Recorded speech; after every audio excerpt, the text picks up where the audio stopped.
Oh, hello. Welcome to another edition of Mr. Flint's A Moment in History. Today's moment is going to focus on the Wizard of Oz and film history. But before we do that, I hope you're all staying well and healthy and social distancing yourselves from each other. 6 feet apart, wearing masks when you go out, just staying healthy. On to film. One of my most favorite all-time films is The Wizard of Oz. Now, The Wizard of Oz is a film produced in 1939 by Metro-Goldwyn-Mayer, and the film is based on a series of books written by author L. Frank Baum. Baum wrote the books for children during the 1890s to kind of teach them about politics, society, economics, a wide range of different things. And the book, every character in the book has a symbolic reference to American society in the 1890s. It's a political allegory. Now, how can every character represent a different aspect of American society? Glad you asked. Dorothy represents American innocence. She starts off in black and white Kansas world, normal, typical American life. It's set in the Depression, so, everything is really hard. It's, the Dust Bowl, all that. She gets transported to Oz, a world of color. Everything is different. But the really neat part is she commits murder the minute she lands. Her house kills the Wicked Witch of the East, who and her sister, the Wicked Witch of the West, both represent banking in the United States. The Wicked Witch of the East represents the banks on the East Coast. The Wicked Witch of the West represents all the banks on the West Coast of America. So, in the film, Dorothy walks around in ruby slippers that the Wicked Witch of the West constantly wants. Well, in the book series, Dorothy wears silver slippers. Silver represents the currency standard many American farmers in the Midwest wanted to switch to. So they wanted to use a combination of silver and gold called bimetallism, so they could have more currency to pay for more things. So the gold standard was really hard to get gold. Silver was more abundant. It was easier to pay for things. It kind of makes sense. That's why the American farmer wanted it. But the banks did not want to switch from the gold standard because gold obviously is worth more.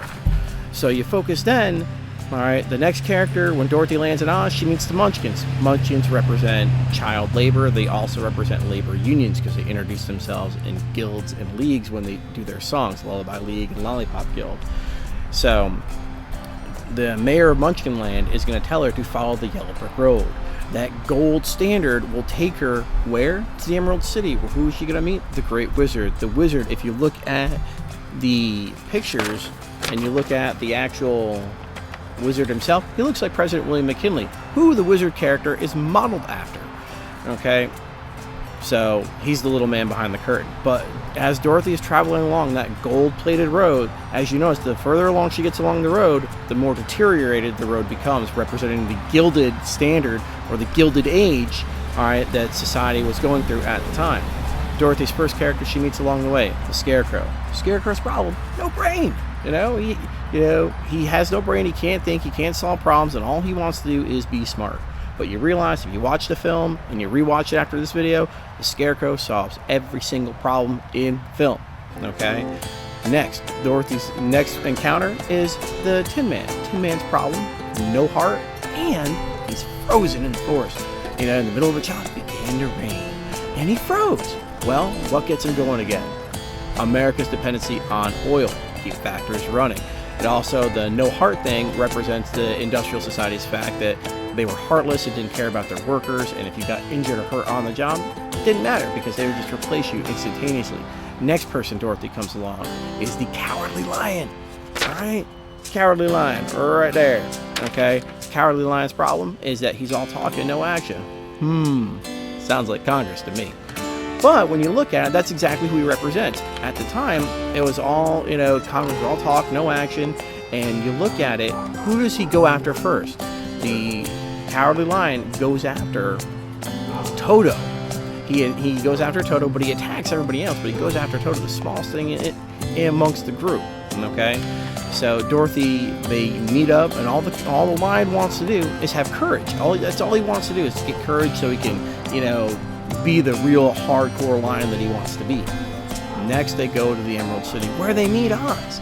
And Oz is this big, massive, impressive kind of, being, a floating head, right there in the middle of the room, and fireballs coming out behind it. It looks so scary, but in reality, he's just a tiny little old man behind a curtain, screaming into a megaphone, scaring everybody.